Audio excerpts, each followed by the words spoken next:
Thiruvananthapuram regional കണ്ണാശുപത്രിയിൽ ഗുരുതര ചികിത്സാ നിഷേധം. 1.5 വർഷം ശസ്ത്രക്രിയ വൈകിപ്പിച്ച് യുവതിയുടെ കാഴ്ചശക്തി തകരാറിലാക്കിയതായി പരാതി.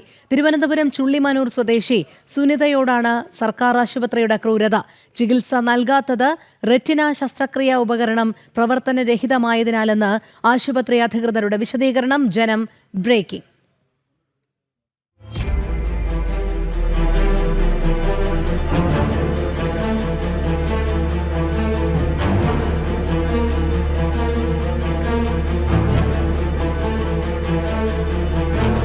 കണ്ണിൻ്റെ ബ്ലഡ് ഇറങ്ങിയിട്ടായിരുന്നു പ്രശ്നം.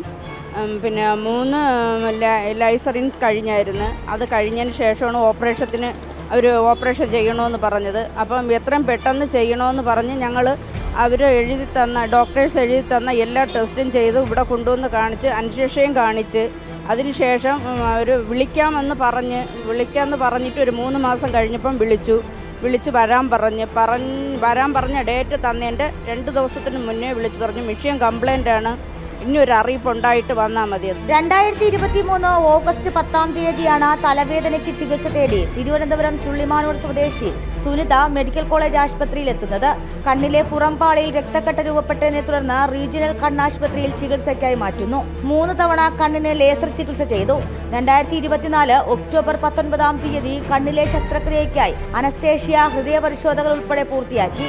ശേഷം ശസ്ത്രക്രിയയ്ക്കായി കാത്തിരിക്കുമ്പോഴാണ് ഓപ്പറേഷന്റെ പ്രധാന മെഷീൻ തകരാറിലാണെന്ന് ആശുപത്രി അധികൃതർ തന്നെ സുനിതയെ ഫോണിൽ വിളിച്ചറിയിക്കുന്നത്. ഇപ്പോൾ വീണ്ടും 6 മാസം വരെ അതിനിടയ്ക്ക് ഒരു പ്രാവശ്യം വിളിച്ചിട്ട് പറഞ്ഞു, 3 മാസമായപ്പോൾ വിളിച്ചിട്ട് നമ്മോട് പറഞ്ഞു അത് മെഷീൻ കംപ്ലൈൻ്റ് ആണ്, ഉടനെ ശരിയായിട്ട് വിളിക്കാമെന്ന്. എന്നിട്ട് ഇപ്പോൾ വീണ്ടും 4 മാസമായി. അപ്പം നമ്മൾ ഇന്ന് ഈ ആശുപത്രിയിൽ വന്ന് നേരിട്ട് ഡോക്ടറെ അടുത്ത് ചോദിച്ചു, എന്താണ് ഡോക്ടറെ ഇതുവരെ ഇങ്ങനെ ചെയ്യാത്തത്, ഓപ്പറേഷൻ ചെയ്യില്ലെന്ന് ചോദിച്ചപ്പോൾ ഡോക്ടർ പറയണം അതിപ്പോൾ മെഷീൻ കംപ്ലൈൻ്റ് ആയത് നമ്മളെന്ത് ചെയ്യാനാണ്, മെഷീൻ നന്നായാലല്ലേ ചെയ്യാൻ പറ്റുള്ളൂ. അപ്പോൾ ഇത് ആരുടെ അനാസ്ഥയാണ് ഇതെന്ന് നമുക്കറിയില്ല. ഭരിക്കുന്ന ഗവൺമെൻറ്റിൻ്റെ അനാസ്ഥയാണോ അതോ ഇനി ഇവിടുത്തെ ഡോക്ടേഴ്സും കൂടെയുള്ള പ്രവർത്തകരും അതിനെപ്പറ്റി റിപ്പോർട്ട് ചെയ്യാത്തതാണോ, അത് നമുക്ക് കൃത്യമായിട്ട് അറിയണ്ടേ. 3 തവണ ശസ്ത്രക്രിയയ്ക്കായി ആശുപത്രിയിൽ നിന്നും വിളിച്ചറിയിച്ചെങ്കിലും ഓപ്പറേഷൻ തിയേറ്ററിലെ മെഷീൻ തകരാറ് കാരണം BP പരിശോധിച്ച് കണ്ണിൽ മരുന്നൊഴിച്ചും തിരികെ പറഞ്ഞയക്കുന്നതാണ് പതിവ് രീതി. 8 മണിക്ക് വരണമെന്ന് പറഞ്ഞ് പറഞ്ഞ ദിവസം അതിൻ്റെ തലേ ദിവസം വിളിച്ച് പറഞ്ഞ് മെഷീൻ കംപ്ലൈൻ്റ് ആണ്, ഇപ്പോൾ ഓപ്പറേഷൻ നടക്കൂല, മെഷീൻ ശരിയായതിന് ശേഷം വിളിക്കുമെന്ന് പറഞ്ഞു. അത് കഴിഞ്ഞിട്ട് 3-3.5 മാസമായി, ഇതുവരെ അവർ വിളിച്ചില്ല. അപ്പോൾ അതിനുശേഷം എൻ്റെ കണ്ണിൽ വീണ്ടും ബ്ലഡ് ഇറങ്ങി, അങ്ങനെയാണ് വീണ്ടും ഞാൻ വന്നത്. കഴിഞ്ഞ 1.5 വർഷമായി ആശുപത്രിയിലെ ഓപ്പറേഷൻ മെഷീനുകളുടെ തകരാറ് പരിഹരിക്കാൻ അധികൃതർക്ക് കഴിഞ്ഞിട്ടില്ല. ജില്ലയിലെ പ്രധാന ആശുപത്രിയിൽ അധികൃതർ സാധാരണക്കാരായ ജനങ്ങളോട് കാണിക്കുന്ന കനത്ത അനാസ്ഥയാണിത്. പ്രധാന ശസ്ത്രക്രിയകൾക്കായി തിരുവനന്തപുരം കഴിഞ്ഞാൽ പിന്നെ സാധാരണക്കാരായ ജനങ്ങൾ ആശ്രയിക്കേണ്ടി വരുന്നത് തമിഴ്നാടിനെയാണ്. കഴിഞ്ഞ 1.5 വർഷമായിട്ടുള്ള മടക്കം ഇങ്ങനെയാണ്. പ്രതീക്ഷകളും മങ്ങി, കാഴ്ചകളും മങ്ങി. തിരുവനന്തപുരം റീജിയണൽ ഒഫ്താൽമോളജി ആശുപത്രിയുടെ അവസ്ഥയാണിത്. 5-ാം നിലയിലോട്ട് ചെന്നാൽ ഓപ്പറേഷൻ തിയേറ്ററിൽ ഒരൊറ്റ കുഞ്ഞുങ്ങളില്ല. ഇനിയെങ്കിലും സർക്കാരും ആരോഗ്യ വിഭാഗവും ഈ കണ്ണില്ലാത്ത ക്രൂരത അവസാനിപ്പിക്കണം. ക്യാമറമാൻ നിതിൻ എബിക്കൊപ്പം ടിൻഡുദാസ്, ജനം, തിരുവനന്തപുരം. ഈ വാർത്തയുടെ കൂടുതൽ വിശദാംശങ്ങളിലേക്കും വിശകലനങ്ങളിലേക്കും നമ്മൾ പോകുകയാണ്. പ്രജിത്ത് മോഹനൻ ചേരുന്നു. പ്രജിത്ത്, എത്രമാത്രം ഗൗരവ സ്വഭാവത്തിലുള്ള ഒരു ചികിത്സാ നിഷേധമാണ് ഇതെന്നാണ് മനസ്സിലാക്കേണ്ടത്? കാരണം 1.5 വർഷമാണ് ശസ്ത്രക്രിയ വൈകിപ്പിച്ച് യുവതിയുടെ കാഴ്ചശക്തി തകരാറിലാക്കിയത്. അതിന് ആശുപത്രി അധികൃതർ നൽകുന്ന ന്യായീകരണം എന്ന് പറയുന്നത് റെറ്റിന ശസ്ത്രക്രിയ ഉപകരണം പ്രവർത്തനരഹിതമായതുകൊണ്ടാണ് എന്നാണ്. പക്ഷേ എത്ര ലളിതവൽക്കരിച്ചുകൊണ്ടാണ് ഒരു രോഗിക്ക് ഈ ഒരു ദുർഗതി അവർ വരുത്തുന്നത് എന്നുള്ളതാണ്.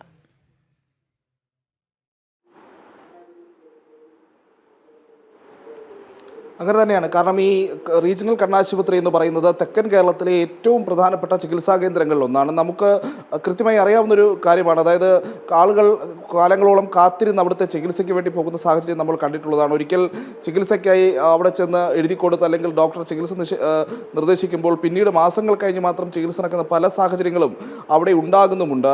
പലപ്പോഴും ഈ തെക്കൻ കേരളത്തിലെ ഏറ്റവും കൂടുതൽ ആളുകൾ ആശ്രയിക്കുന്ന ഈ കണ്ണാശുപത്രിയിൽ അടിസ്ഥാന സൗകര്യങ്ങളുടെയൊക്കെ പോരായ്മ വളരെ കാലം മുമ്പ് തന്നെ റിപ്പോർട്ട് ചെയ്യപ്പെട്ടിട്ടുണ്ട്. ഈ ആരോഗ്യ കേരളം നമ്പർ 1 ആണെന്ന് പറയുന്ന മുഖ്യമന്ത്രിയും ആരോഗ്യമന്ത്രിയും ഒന്നും ഈ ആശുപത്രിയിലേക്കൊന്ന് തിരിഞ്ഞു പോലും നോക്കുന്നില്ല എന്നുള്ളതിന് തെളിവാണ് അവിടുത്തെ ഈ വീഴ്ചകൾ മുഴുവനെന്ന് നമ്മൾ ആവർത്തിച്ച് പറയേണ്ടി വരും. ആരോഗ്യരംഗത്തിൻ്റെ പരിതാപകരമായ അവസ്ഥയാണ്. റെറ്റിനയിൽ ഒരു കണ്ണാശുപത്രിയിൽ അടിസ്ഥാനപരമായ കുറേയധികം ചികിത്സ അല്ലെങ്കിൽ കുറേയധികം ശസ്ത്രക്രിയ തുടങ്ങിയിട്ടുള്ള കാര്യങ്ങളുണ്ട്. അതിൽ ഏറ്റവും പ്രധാനപ്പെട്ടതാണ് ഇപ്പോൾ റെറ്റിനയിലേക്ക് ശസ്ത്രക്രിയ നടത്തേണ്ട ഇത്തരം ഉപകരണങ്ങളൊക്കെ. 1.5 വർഷത്തോളം റീജിയണൽ കണ്ണാശുപത്രി പോലെയുള്ള ഏറ്റവും പ്രധാനപ്പെട്ട ആശുപത്രികളിലൊന്നിൽ ഇത്തരം ഉപകരണങ്ങൾ പ്രവർത്തനരഹിതമാണെന്ന് പറയുമ്പോൾ അതിൻ്റെ ഉത്തരവാദിത്തം ആശുപത്രിയിലെ ഡോക്ടർമാർ മുതൽ ജില്ലാ മെഡിക്കൽ ഓഫീസർ മുതൽ സംസ്ഥാനത്തെ ആരോഗ്യവകുപ്പിൻ്റെ തലപ്പത്തിരിക്കുന്ന ഉദ്യോഗസ്ഥരടക്കം മന്ത്രിക്കടക്കം അതിൽ ഉത്തരവാദിത്തമുണ്ട്. കാരണം പിന്നെ എന്ത് തരം സംവിധാനമാണ് ഈ പാവപ്പെട്ട രോഗികൾക്ക് സർക്കാർ ഒരുക്കി നൽകുന്നതെന്നുള്ള പ്രധാനപ്പെട്ട ചോദ്യം അവിടെ ഉയർന്നു കേൾക്കുന്നുണ്ട്. കാരണം ഈ ആശുപത്രിയെ ആശ്രയിക്കുന്നത് വളരെ സാധാരണക്കാരായ ആൾക്കാരാണ്. അവർക്ക് മറ്റ് വലിയ പണം മുടക്കി സ്വകാര്യ ആശുപത്രികളിലൊന്നും പോയി ചികിത്സ നടത്താനുള്ള സംവിധാനമില്ല, അതിനുള്ള സൗകര്യങ്ങളില്ല, അതിനുള്ള സാമ്പത്തിക ശേഷിയില്ല. അപ്പോൾ അത്തരം ആൾക്കാരാണ് തുടർച്ചയായി ഈ ചികിത്സാ നിഷേധമാണെന്ന് മനസ്സിലാക്കുമ്പോഴും ഈ ആശുപത്രിയെ തന്നെ ആശ്രയിക്കാൻ വീണ്ടും വീണ്ടും അവിടേക്ക് എത്തുന്നത്. ഇപ്പോൾ ഈ യുവതിയുടെ കാര്യത്തിലാണെങ്കിൽ സമാനമായ രീതിയാണ് ഉണ്ടായിട്ടുള്ളത്. ആശുപത്രിയിൽ ചികിത്സയ്ക്ക് നിർദ്ദേശം വരുന്നു, ശസ്ത്രക്രിയയ്ക്ക് തീരുമാനമെടുക്കുന്നു, അവർക്ക് അതിനുള്ള പ്രാഥമികമായിട്ടുള്ള പരിശോധനകൾ നടത്തുന്നു. അതിനുശേഷം ഈ ഉപകരണം കേടാണെന്ന് അറിയിക്കുന്നു. കുറച്ച് നാളുകൾക്കുള്ളിൽ പ്രശ്നം പരിഹരിക്കും, അതിനുശേഷം ശസ്ത്രക്രിയ നിർവഹിക്കാമെന്നുള്ള കാര്യം അറിയിക്കുന്നു. പിന്നെയും കാത്തിരിപ്പ് തുടരുന്നു, വീണ്ടും വീണ്ടും ആശുപത്രിയിൽ എത്തുന്നു. അപ്പോൾ അവിടെ ഒരു പ്രാഥമിക ചികിത്സ നൽകി മാത്രം മടക്കി അയക്കുന്ന സാഹചര്യം. അല്ലെങ്കിൽ ഡോക്ടർമാർ ചിന്തിക്കേണ്ട ഒരു വിഷയമുണ്ട്, ഇത് കണ്ണാണ്, കണ്ണിനുള്ള പ്രശ്നമാണ്, അത് പരിഹരിക്കാതിരുന്നാൽ അതിന് കൂടുതൽ തകരാറുണ്ടാകുമെന്നുള്ളത് ഒരു സ്വാഭാവികമായിട്ടുള്ള സാമാന്യ ബുദ്ധിയുള്ള ആർക്കും അറിയാവുന്ന കാര്യമാണ്. അപ്പോൾ ഈ രോഗിയുടെ ഒരു അവസ്ഥ ഇങ്ങനെ ആയിരിക്കെ അത് പരിഹരിക്കാനുള്ള ഒരു നടപടിക്രമം അവരുടെ ഭാഗത്തു നിന്നുണ്ടാകുന്ന സാഹചര്യം ഉണ്ടായിട്ടില്ല എന്നുള്ളത് പറയുമ്പോൾ അതിൽ എല്ലാവർക്കും വീഴ്ച സംഭവിച്ചിട്ടുണ്ട്. അത് ഡോക്ടർമാർ മുതൽ, അത് ജില്ലയുടെ ചുമതലയുള്ള മെഡിക്കൽ ചുമതലയുള്ള ഉദ്യോഗസ്ഥൻ മുതൽ, അല്ലെങ്കിൽ സംസ്ഥാനത്ത് ഇതിൻ്റെ കാര്യങ്ങൾ നിർവഹിക്കുന്ന ഉദ്യോഗസ്ഥരും മന്ത്രിമാരും എല്ലാം ഇക്കാര്യത്തിൽ മറുപടി പറയേണ്ടതുണ്ട്. ഈ യുവതിക്ക് അവരുടെ കണ്ണിന് തകരാറ് പറ്റിയത് ഈ ആശുപത്രിയിലെ ചികിത്സാ നിഷേധം മൂലമാണ് എന്നുള്ളതാണ് പരാതിയായി വരുന്നത്. ആദ്യഘട്ടത്തിലുണ്ടായിരുന്ന ചെറിയ പ്രശ്നം പിന്നീട് അത് രൂക്ഷമാകുന്ന സാഹചര്യത്തിലേക്ക് മാറി എന്നുള്ളതാണ് ഈ പരാതിക്കാരി നമ്മളോട് പറഞ്ഞിരിക്കുന്ന കാര്യം. അപ്പോൾ അതിന് ആര് ഉത്തരവാദിത്തം പറയുമെന്നുള്ളതാണ്. ആരോഗ്യപരമായിട്ടുള്ള ഒരു വീഴ്ച കൊണ്ട്, ഒരു ചികിത്സ കൊണ്ട് പരിഹരിക്കാവുന്ന, അല്ലെങ്കിൽ ഒരു ശസ്ത്രക്രിയ കൊണ്ട് പരിഹരിക്കാവുന്ന പ്രശ്നം അത് കൂടുതൽ ഗൗരവകരമായിട്ടുണ്ടോ എന്നുള്ളത് പോലും ഈ ഘട്ടത്തിൽ പരിശോധിക്കേണ്ടതുണ്ട്. അങ്ങനെയെങ്കിൽ അതിന് ഉത്തരവാദികളായ ഉദ്യോഗസ്ഥർക്കെതിരെ, ഡോക്ടർമാർക്കെതിരെ, വീഴ്ച വരുത്തിയ എല്ലാവർക്കുമെതിരെ നടപടിയെടുക്കാൻ ആരോഗ്യവകുപ്പും ആരോഗ്യമന്ത്രിയും ഒക്കെ തയ്യാറാകുമോ എന്നുള്ളൊരു ചോദ്യമുണ്ട്. നേരത്തെയും ഇത്തരം വീഴ്ചകളൊക്കെ ചൂണ്ടിക്കാട്ടുമ്പോൾ അത് ചൂണ്ടിക്കാട്ടിയവരെ ഇകഴ്ത്തുന്ന, അല്ലെങ്കിൽ അവർ പറയുന്ന കാര്യങ്ങളിൽ പലപ്പോഴും കേൾക്കാത്തൊരു നിലപാട്, അല്ലെങ്കിൽ അത് കാണാത്തൊരു നിലപാടാണ് ആരോഗ്യമന്ത്രി അടക്കമുള്ളവർ സ്വീകരിക്കുന്നത് നമ്മൾ കണ്ടിട്ടുള്ളതാണ്. കേരളത്തിലെ ആശുപത്രികളിലെ വിവിധ വീഴ്ചകൾ, പ്രത്യേകിച്ച് കോഴിക്കോട്ട് ശസ്ത്രക്രിയക്കിടെ, പ്രസവ ശസ്ത്രക്രിയക്കിടെ ഉപകരണം വയറ്റിനുള്ളിൽ കുടുങ്ങിപ്പോയതാണെങ്കിലും സമാനമായ രീതിയിൽ കേരളത്തിലെ പല ആശുപത്രികളിൽ ആവർത്തിച്ച വീഴ്ചകളാണെങ്കിലും ശരി, അതിനൊക്കെ ഈ പരാതി പറഞ്ഞ ആൾക്കാരെ ഇകഴ്ത്തുന്ന സമീപനമാണ് പലപ്പോഴും ഈ ഡോക്ടർമാരുടെ സംഘടനകളും ആരോഗ്യവകുപ്പിലെ പല ഉന്നതരും ഒക്കെ സ്വീകരിച്ചിട്ടുള്ളത് നമ്മൾ കണ്ടിട്ടുള്ളതാണ്. അവരുടെ പരിദേവനങ്ങളിൽ കൃത്യമായ നടപടികൾ പോലും പലപ്പോഴും ഉണ്ടാകാത്തത് നമ്മൾ കണ്ടതാണ്.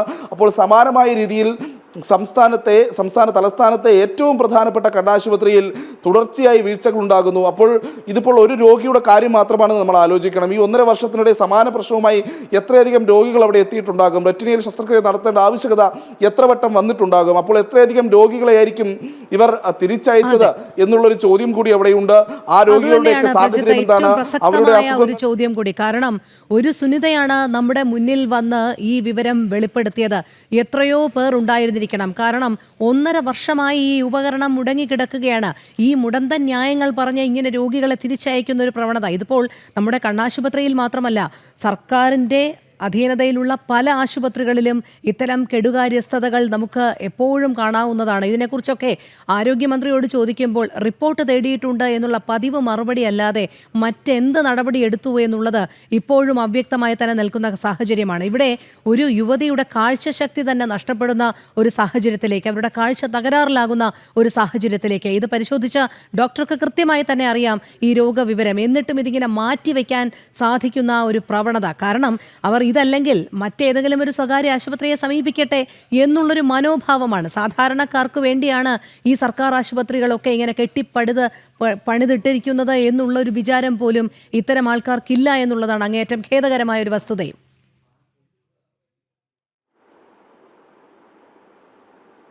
പ്രജിത്ത് തുടരുക. ഞാൻ പ്രജിത്തിലേക്ക് തിരികെ എത്താം. ഇപ്പോൾ ഡോക്ടർ രഘു, ആരോഗ്യ ഭാരതി അംഗം നമ്മോടൊപ്പം ചേരുകയാണ്. ശ്രീ രഘു, തിരുവനന്തപുരം റീജിയണൽ കണ്ണാശുപത്രിയിലാണ് 1.5 വർഷത്തോളമായി ഒരു യുവതിക്ക് ചികിത്സ നിഷേധിക്കുന്നു. അതായത് അവർ ആദ്യം അവിടെ ചികിത്സ തേടുന്നു, തുടർന്ന് അവരുടെ ശസ്ത്രക്രിയ തീയതി നൽകാം എന്ന് പറഞ്ഞ് മാറ്റിവെക്കുന്നു. അതിനുശേഷം ഒരു നീണ്ട ഇടവേളയാണ്. ഇവർ ഓരോ പ്രാവശ്യവും ഇതേക്കുറിച്ച് ചോദിക്കുമ്പോൾ പറയുന്നത് ഈ റെറ്റിന ശസ്ത്രക്രിയ ഉപകരണം കേടുവന്നിരിക്കുകയാണ്, പ്രവർത്തനരഹിതമാണ് എന്നുള്ളൊരു മറുപടിയാണ്.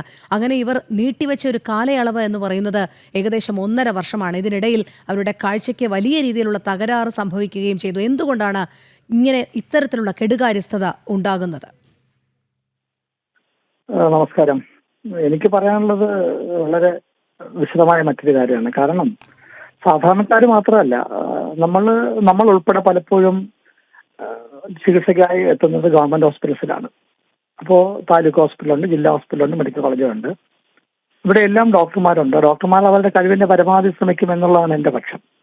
എവിടെയാണ് പ്രശ്നം വെച്ച് കഴിഞ്ഞാൽ, ഒരു ഡിസീസ് ഡയഗ്നോസ് ചെയ്യാനും അഥവാ ഡയഗ്നോസ് ചെയ്താൽ അത് ട്രീറ്റ് ചെയ്യാനുള്ള ഫെസിലിറ്റീസ് എല്ലാ ഹോസ്പിറ്റൽസിലും ഉണ്ടാവണം.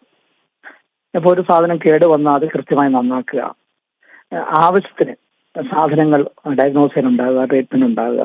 കാരണം വളരെയധികം പേഷ്യൻസ് എത്തുന്ന സ്ഥലങ്ങളാണ് ജില്ലാ ഹോസ്പിറ്റൽ, താലൂക്ക് ഹോസ്പിറ്റലും മെഡിക്കൽ കോളേജ് ഉൾപ്പെടെ. നമുക്കറിയാം വളരെ തിരക്കാണ്. അപ്പോൾ ഡോക്ടർമാർ എത്രത്തോളം ശ്രമിച്ചാലും അവരുടെ ഫെസിലിറ്റീസ് ഉണ്ടെങ്കിൽ അവർക്ക് അതനുസരിച്ച് അവർക്ക് ഫുൾഫിൽ ചെയ്ത് കാര്യങ്ങൾ ചെയ്യാൻ പറ്റുള്ളൂ.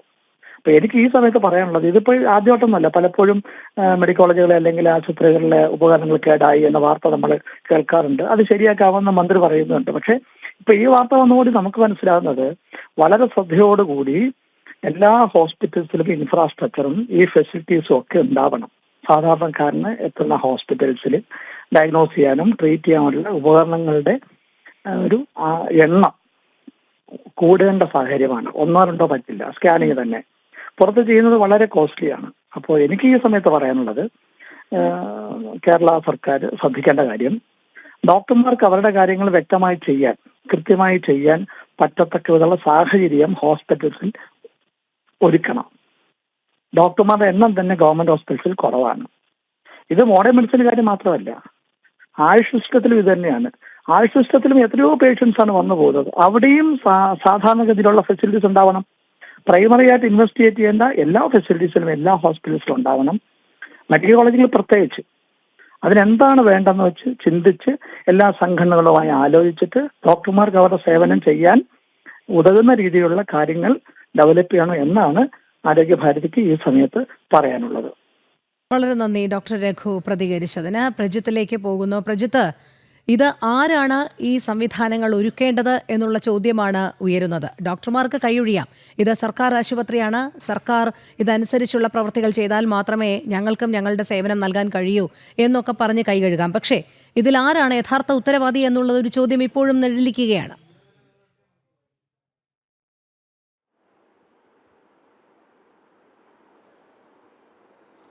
ഇത്തരം സംവിധാനങ്ങൾ ഒരുക്കി നൽകേണ്ടത്, അതിനുള്ള ക്രമീകരണങ്ങൾ വെച്ച് നോക്കുകയാണെങ്കിൽ അതിൻ്റെ ഏറ്റവും ഉയർന്ന ഉത്തരവാദിത്തമുള്ളത് സംസ്ഥാനത്തെ ആരോഗ്യവകുപ്പ് മന്ത്രിക്ക് തന്നെയാണ്.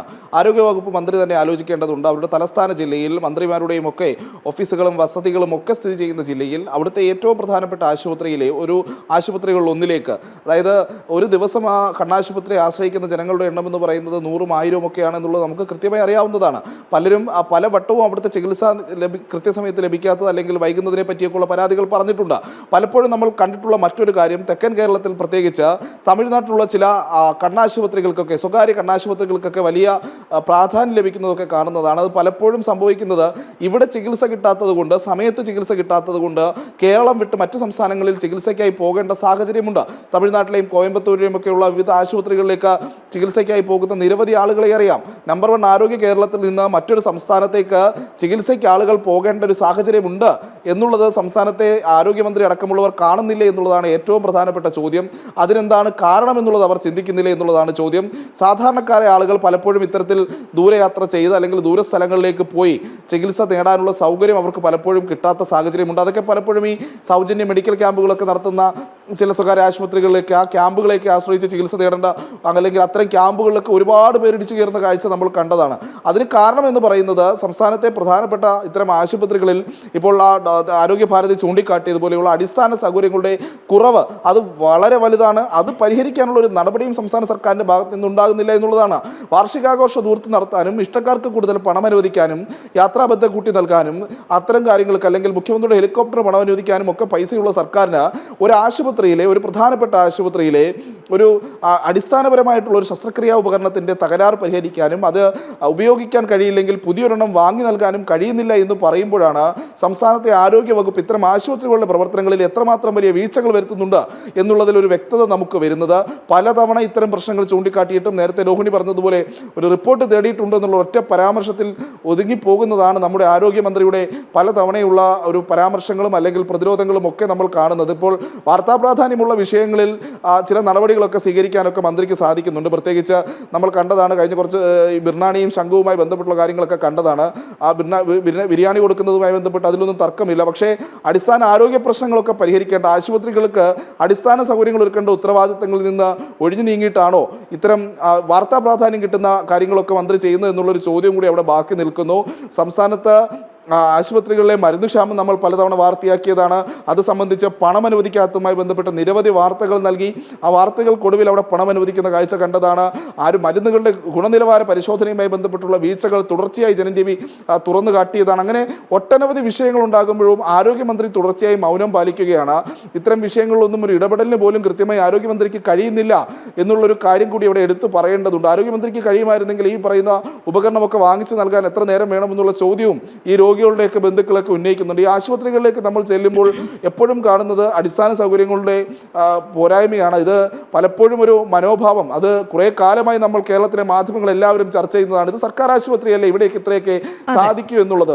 അങ്ങനെയാണോ ഈ നമ്പർ 1 ആരോഗ്യ കേരളത്തിലെ ആശുപത്രികൾ പ്രവർത്തിക്കേണ്ടത്, സർക്കാർ സംവിധാനങ്ങൾ പ്രവർത്തിക്കേണ്ടത് എന്നുള്ളൊരു ചോദ്യവും അവിടെ ഉണ്ട്. രോഹിണി, അതെ, പ്രജിത്ത് തുടരുക. പ്രജിത്തിലേക്ക് എത്താം. ഇപ്പോൾ പരാതിക്കാരിയുടെ ഭർത്താവായ മുരളി നമ്മോടൊപ്പം ചേരുന്നുണ്ട്. ശ്രീ മുരളി, 1.5 വർഷത്തോളമാണല്ലോ സുനിതയ്ക്ക് ചികിത്സ നിഷേധിക്കുന്നത്. എന്തൊക്കെ കാരണങ്ങൾ പറഞ്ഞാണ് ഇവർ ഇത്തരത്തിൽ ഈ കാണേണ്ടുന്ന തീയതി ഇങ്ങനെ മാറ്റി വെച്ചുകൊണ്ട് പോയത്?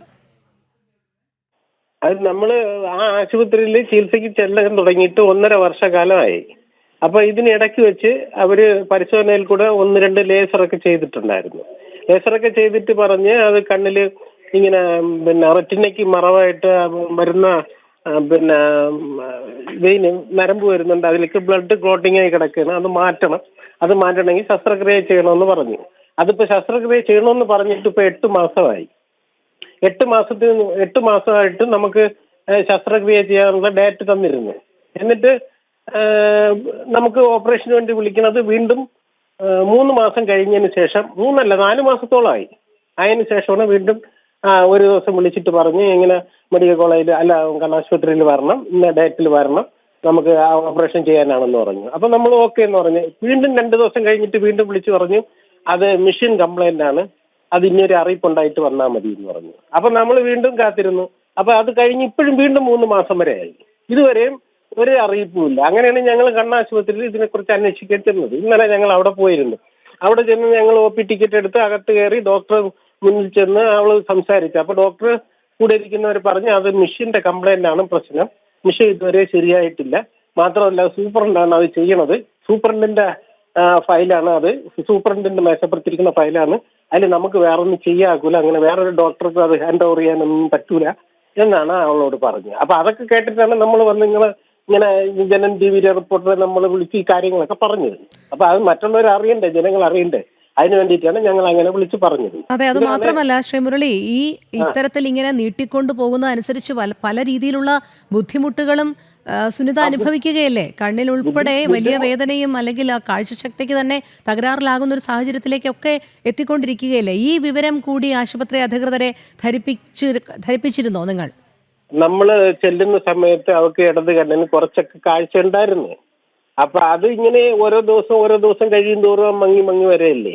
ഇപ്പൊ ആ ഇടത് കണ്ണിലെ കാഴ്ച പൂർണ്ണമായിട്ടും അവൾ ഇന്നലെ ചെന്നപ്പോഴും ഡോക്ടറെ അടുത്ത് പറഞ്ഞു എനിക്കിപ്പോ ഇടത് കണ്ണ് പൂർണ്ണമായിട്ട് കാണാൻ പാടില്ല, ഇതിങ്ങനെ ഇനി നീട്ടിക്കൊണ്ട് പോയാൽ ഇനി ഓപ്പറേഷൻ ചെയ്തിട്ട് വല്ല കാര്യമുണ്ടോ ഡോക്ടർ ഇന്ന് വരെ അവള് ചോദിച്ചതാണ്. അപ്പോഴും അവര് പറഞ്ഞ ഇതാണ് മെഷീൻ കംപ്ലൈന്റ് ആണ്, നമ്മൾ എന്ത് ചെയ്യാൻ പറ്റുള്ളൂ. അപ്പൊ അതൊക്കെ കേട്ടിട്ടാണ് ഞാൻ ഇങ്ങനെ നിങ്ങളെ റിപ്പോർട്ടറെ വിളിച്ച് പറഞ്ഞത് ഇതിങ്ങനെയാണ് സംഭവം. ഒരു സർക്കാർ ആശുപത്രിയിൽ ഇത്തരത്തിലുള്ള അഴിമതികളാണ്. ഒരു മിഷ്യൻ കംപ്ലൈന്റ് ആയിട്ട് ഇത്രയും മാസമായിട്ട് അത് നന്നാക്കുകയോ അല്ലെങ്കിൽ അതിനുവേണ്ടി നടപടിയെടുക്കുകയോ ചെയ്തില്ല. അപ്പൊ സൂപ്രണ്ട് അവർക്കൊന്നും ഇതിനെക്കുറിച്ച് ഒരു ഉത്തരവാദിത്വമില്ല. അവർ രാവിലെ കാറിൽ വരിക, AC കാറിൽ വരിക, മോളിൽ പോയിരിക്കുക, AC റൂമിൽ ഇരിക്കുക. അവർക്ക് എന്തൊക്കെ പാവപ്പെട്ടവരുടെ കാര്യം നോക്കേണ്ട കാര്യമില്ലല്ലോ. ഇതിപ്പോ കണ്ണാശുപത്രി വരുന്ന പൊതുവെ ഉള്ള ഞാൻ അന്വേഷിച്ചപ്പോൾ മിക്കവാറുള്ള രോഗികൾ കുറച്ച് ദിവസം ഇവരെ കൂടെ ഇങ്ങനെ വന്ന് നിന്ന് ഓപ്പറേഷൻ ഡേറ്റ് ഇടും, അവസാനം ഏതെങ്കിലും പ്രൈവറ്റ് ആശുപത്രിക്ക് പോകും. ഇതാണ് അവിടെ നടന്നുകൊണ്ടിരിക്കുന്നത്. അല്ലാതെ അവര് ചെയ്യൽ വളരെ കുറവാണ്. അപ്പൊ അവര് ഇതിങ്ങനെ നീട്ടി കൊണ്ടുപോകണം, എവിടെയെങ്കിലും പോയി ചെയ്യട്ട് എന്നുള്ള മട്ടിലായിരിക്കാം എന്നാണ് എനിക്ക് തോന്നണം. അല്ല ഇപ്പൊ വേറെ എന്തിനാണ്? അപ്പൊ അവർക്ക് അങ്ങനെ വല്ല ഉദ്ദേശം ഉണ്ടോ എന്ന് എനിക്കറിയില്ല.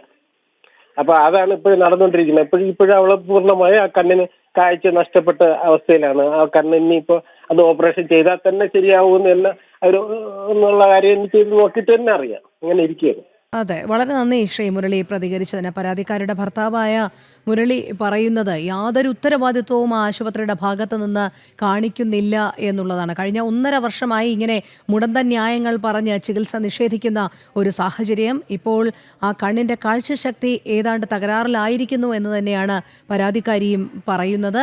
ശസ്ത്രക്രിയാ ഉപകരണം പ്രവർത്തനരഹിതമായതിനാലാണ് ഇത്തരത്തിൽ ഈ ശസ്ത്രക്രിയ നീട്ടിവെക്കുന്നത് എന്നുള്ളൊരു മുടന്തൻ ന്യായമാണ് ആശുപത്രി അധികൃതർ കഴിഞ്ഞ കുറേ നാളുകളായി ഇങ്ങനെ നൽകിക്കൊണ്ടിരിക്കുന്നത്.